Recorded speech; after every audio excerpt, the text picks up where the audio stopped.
আয় আয় খুকি, আমি তোর জন্য খাবার এনেছি। বস বস। নে খুকি নে, খেয়ে নে। মজা হয়েছে না? আমাকে একটু দাও, আমিও খাবো। হাট, যা তুই যা, বাড়ি যা, এটা তোর জন্য নয়। আঙ্কেল প্লিজ দাও না একটু খেতে। বাংলা কথা বুঝিস না? আমি কি তোর জন্য নিয়ে এসেছি নাকি? যা বাড়ি যা। আঙ্কেল প্লিজ দাও না একটু টেস্ট করি। তুই খা তো, যা যা এখান থেকে, যা যা যা এখান থেকে যা, আর কোনোদিনও আসবি না আমার বাড়িতে খাবার চাইতে। কি হয়েছে, কান্না করছিস কেন? তোকে কেউ মেরেছে? আরিফ কাকার কাছে খাবার চেয়েছিলাম, কিন্তু আমাকে দেয়নি, বাড়ি থেকে তাড়িয়ে দিয়েছে।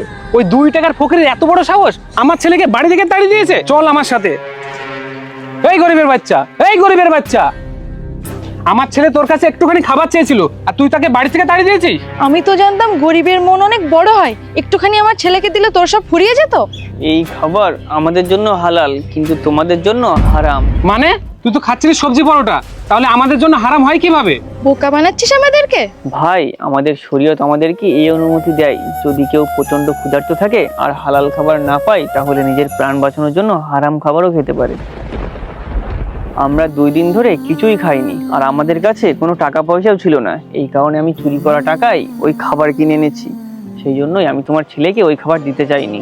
অসহায় গরিব মানুষেরা সবসময় মন্দ কাজ করে না, অনেক সময় তাদের পরিস্থিতির দোষে তারা এমন কিছু করতে বাধ্য হয়। ভিডিওটা যদি ভালো লেগে থাকে তাহলে অবশ্যই একটা লাইক ও একটা কমেন্ট করবেন।